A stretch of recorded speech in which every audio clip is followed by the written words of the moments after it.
Very good morning students. आज हम वसंत का 4th चैप्टर दीवानों की हस्ती पढ़ेंगे।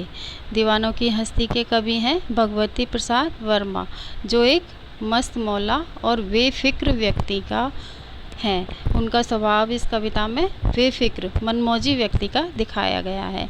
कवि के अनुसार ऐसे दीवाने और बेफिक्र व्यक्ति जहाँ भी जाते हैं वहाँ केवल खुशियाँ ही फैलाते हैं। उनका यह रूप मन को प्रसन्न कर देता है, फिर चाहे किसी की आंखों में ही आंसू क्यों ना आ रहे हों, वह देखकर उसको खुश हो जाते हैं। कवि कभी भी एक जगह पर ज़्यादा समय तक नहीं रुक पाते हैं, मतलब वह चलते रहते हैं और एक जगह पर वह नहीं टिकते हैं। वे तो संसार को कुछ मीठी मीठी यादें और संसार को कुछ मीठे मीठे एहसास देकर अपने सफ़र पर निकल पड़ते हैं। कभी लोग सांसारिक बंधनों में बंधे नहीं होते हैं, इसलिए वो दुख और सुख दोनों को एक समान ही मानते हैं। मतलब जो दुख होता है और सुख होता है उनको उस पर कोई फ़र्क नहीं पड़ता है। यही उनके हमेशा खुश रहने की मेन वजह होती है। कवि के अनुसार उनके लिए संसार में ना तो कोई अपना है और ना कोई पराया होता है। वो अपने जीवन के रास्ते में चलकर खुश रहते हैं और सदा अपने चुने हुए रास्तों पर ही चलना चाहते हैं और दूसरों को भी खुश रखना चाहते हैं। इस कविता की पंक्तियाँ हैं। हम दीवानों की क्या हस्ती हैं, आज यहाँ कल वहाँ चले, मस्ती का आलम साथ चला, हम धूल उड़ाते जहाँ चले। इन पंक्तियों में कवि कहते हैं कि दीवानों की कोई हस्ती नहीं होती, मतलब दीवानों की कोई वो नहीं होती है हस्ती, अर्थात वो कोई घमंड में नहीं रहते हैं। वो बहुत बड़े आदमी हो या उनके पास कोई भी चीज़ नहीं है, पर उनका स्वभाव ये हमेशा एक जैसा ही रहता है। कभी खुद भी एक दीवाने हैं और बस अपनी मस्ती में मस्त रहते हैं। उनकी इस मस्ती और खुशी के आगे कोई भी परेशानी भी नहीं टिक पाती है और वो अगर कोई परेशानी भी आती है उसे धूल की तरह उड़ा देते हैं। आए बनकर उल्लास अभी, आंसू बनकर बह चले अभी, सब कहते ही रह गए अरे तुम कैसे आए और कहाँ चले। इन पंक्तियों में कवि कहते हैं कि दीवाने मस्त मौला लोग जहाँ भी जाते हैं वहाँ खुशियों से माहौल को बना देते हैं या हर जगह खुशी छा जाती है।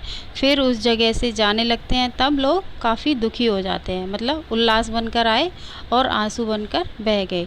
लोगों के उनके आने का पता तक नहीं चलता है। वो तो यह अफसोस करते रह जाते हैं कि उन्हें मालूम ही नहीं पड़ा कि कब आए और कब चले गए। जैसे कैसे तुम आए और कहाँ चले, यह इसमें इसलिए बताया है।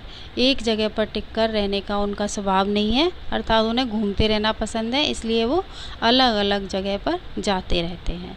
आगे है, किस ओर चले यह मत पूछो, किस ओर चले यह मत पूछो, चलना है बस इसलिए चले, जग से उसका कुछ लिए चले, जग को अपना कुछ दिए चले। इन पंक्तियों में कवि कहते हैं कि मुझसे मत पूछो कि मैं कहाँ जा रहा हूँ, बस मुझे चलते रहना है इसलिए मैं चलते जा रहा हूँ। मतलब मुझे चलना है बस, मैं इसलिए चलते जा रहा हूँ। मैंने इससे कुछ ज्ञान प्राप्त किया है और मैं अब जो ज्ञान प्राप्त किया है उस ज्ञान को बाकी लोगों के साथ में बांटना चाहता हूँ, इसलिए मुझे निरंतर आगे चलते रहना है। आगे है, दो बात कही दो बात सुनी, कुछ हंसे और कुछ रोए। मतलब दो बात कही दो बात सुनी, कुछ हंसे और फिर कुछ रोए, छक कर दुख और सुख के घूंटों को हम एक भाव से पिए चले। इन पंक्तियों में कवि कह रहे हैं कि वो जहाँ हैं लोगों से खूब घुलते मिलते हैं, सबके साथ बातचीत करते हैं, उनके दुख सुखों का कवि के लिए उनके दुख सुखों को बांटते हैं, उनके दुख सुखों को सुनते हैं। कवि के लिए दुख और सुख दोनों भावनाएं एक समान हैं। छक्कर दुख सुख के घूंटों को हम एक भाव में पिए चले, मतलब वह जो भी दुख है सुख है वो सब भावनाएं उनके लिए एक समान है। वो हर परिस्थिति में इन जैसी दुख की सुख की जो भी परिस्थिति हो उसमें शांत रहकर सहन करते जाते हैं। लोगों का दुख बांटते हैं और उन्हें एक समान ढंग से ग्रहण करके आगे को बढ़ जाते हैं। आगे हैं इनकी पंक्तियाँ। हम भिखमंगों की दुनिया में स्वच्छंद प्यार लुटा चले, मतलब हम भिखमंगों की दुनिया में स्वच्छंद लुटाकर प्यार चले। हम एक निशानी सी उर पर ले असफलता का बहार चले। दीवानों की हस्ती, ये कविता में कवि कहते हैं कि ये दुनिया बड़ी ही स्वार्थी है, मतलबी है। लोग स्वार्थ में इतने अंधे हैं, मतलब इतने स्वार्थी लोग हैं यहाँ पर कि बस भिखमंगों की तरह सबसे कुछ ना कुछ मांगते ही रहते हैं। हाँ, और मगर कभी स्वार्थी नहीं है, वह मतलबी नहीं है। इसलिए उन्होंने स्वार्थी दुनिया पर बिना किसी शर्त के या बिना किसी मूल भाव के अनमोल प्यार लुटाया है, स्वच्छंद प्यार लुटाया है।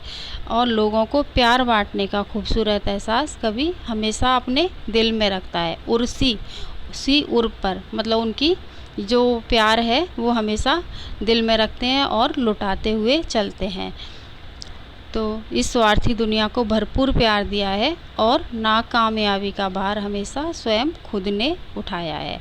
अब आगे है, अब अपना और पराया क्या, आबाद रहें रुकने वाले। हम स्वयं बंधे थे और स्वयं हम अपने बंधन तोड़ चले। इन पंक्तियों में कवि कहते हैं कि अब उनके लिए दुनिया में कोई भी अपना है न कोई पराया है। मतलब अपना है न कोई पराया है, मतलब इस दुनिया में उनका अब ना कोई अपना है और ना कोई पराया है। जो लोग एक मंजिल पाकर वहीं ठहर जाना चाहते हैं, जो अपनी मंजिल पर ही रुक जाना चाहते हैं, कभी उन्हें सुखी और आबाद रहने का आशीर्वाद देते हैं। मतलब आबाद रहें रुकने वाले, जो लोग रुक रहे हैं उन्हें वह आशीर्वाद रहते हैं कि आबाद रहो तुम लोग, मगर कभी खुद एक जगह पर बंधकर नहीं रहना चाहते हैं। इसलिए उन्होंने अपने सभी सांसारिक बंधनों को तोड़कर आगे बढ़ने का या अपने चुने हुए मार्ग पर बढ़ते जाने रहने का निश्चय किया है और कभी इसी में खुश रहना चाहते हैं। Thank you.